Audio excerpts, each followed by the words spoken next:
In this video, I'm going to show you how to delete a Webador website. To get started, open your browser and log into your Webador account. Once you are logged in, you will be on your dashboard where all of your websites are listed.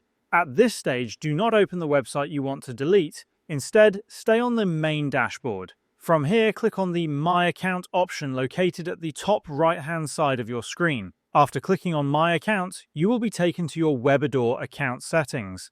On the left-hand side of the screen, click on the Delete option. This section will show you a list of all the websites connected to your account, along with their website links. If the website you want to delete is your last website on the account, make sure you cancel any active subscription first to avoid future charges.